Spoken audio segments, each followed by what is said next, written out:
আমাকে যদি বলা হয় যে কলকাতার সব থেকে সুন্দর বাড়ি কোনটা, তাহলে আমি একটু চাপে পড়ে যাব, কারণ কলকাতা প্রচুর হেরিটেজ বিল্ডিং এর বহু বছর ধরে আমি ছবি তুলছি। তবে যে বাড়িটার কথা ভাবলে আমার সব থেকে বেশি মন খারাপ হয়ে যায় সেটা হচ্ছে এই বাড়িটা। This is the oriental assurance building. কি অপূর্ব সুন্দর একটা বাড়ি, আর আপনি দেখতে পাচ্ছেন কি ভয়ঙ্কর অবস্থা এই বাড়িটার। ইংরেজ আমলে যখন প্রথম ইন্স্যুরেন্সের ব্যবসা ভারতবর্ষে চালু হয়, তখন লাইফ ইন্স্যুরেন্স ভারতীয়দের দেওয়া হতো না, কারণ ইংরেজ ফার্মদের বক্তব্য ছিল the value of N Indian life সেটা নাকি তারা অ্যাসেস করতে পারছে না, ইত্যাদি ইত্যাদি আরো নানান রকম এক্সকিউজেস তারা দিত। I think it's basically just racism. তবে এই ওরিয়েন্টাল অ্যাসিওরেন্সের যেটা ইউনিক ছিল সেটা হচ্ছে কোম্পানির ডিরেক্টররা বেশিরভাগই ভারতীয় ছিলেন এবং অফকোর্স তারা ভারতীয়দেরও ইন্স্যুরেন্স করাতেন।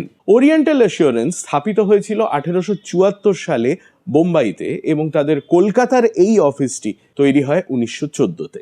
বিল্ডিংটা যখন আমি ছবি তুলতে গিয়েছিলাম তখন আমার মনে হয়েছিল যে এর উল্টো দিকের বাড়ির ছাদে যদি ওঠা যায় তাহলে সব থেকে ভালো ছবি পাওয়া যাবে। এবং সেই ছাদ থেকে আমি একটা জিনিস খেয়াল করেছিলাম, বিল্ডিং এর একেবারে ওপরে এই মূর্তিগুলো রয়েছে, যেগুলোকে দেখে মনে হচ্ছে যে তারা যেন ছাদটা নিজেদের মাথার ওপর ধরে রয়েছে।